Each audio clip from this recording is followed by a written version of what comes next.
Andrew Berry on the message to Browns fans as the team kind of gets ready to navigate this offseason where they have to rebuild the offense.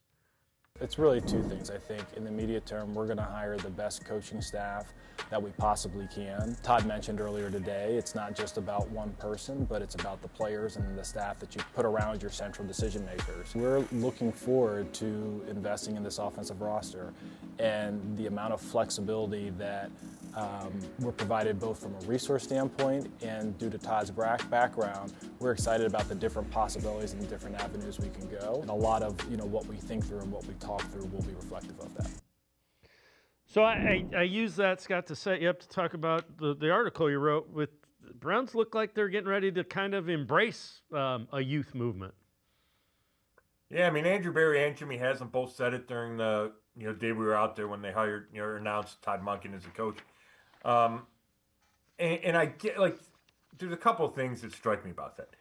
I think that's the reality, given that they had 14 rookies on the roster at times this season, and they have 10 draft picks.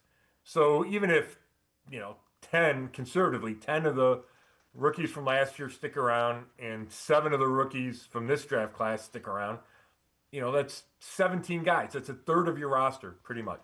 So you're going to be one of the youngest teams in the league.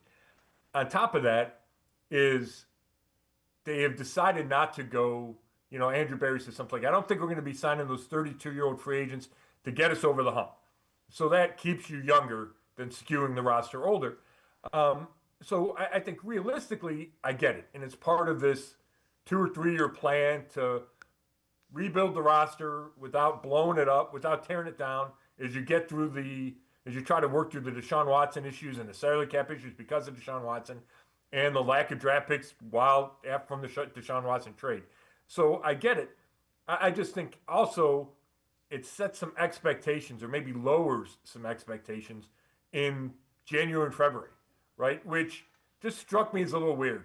I'm not saying they're not going to try to win next year, and if they, find a way, if they figure out what to do at quarterback, or Shadur plays great, and you already have this defense, then maybe they could exceed a whole bunch of expectations.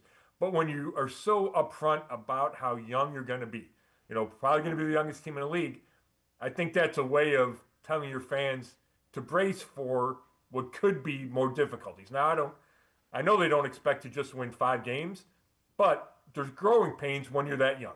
And we saw it in 2025, and if they are the youngest team in the league, we're going to see it again in 2026.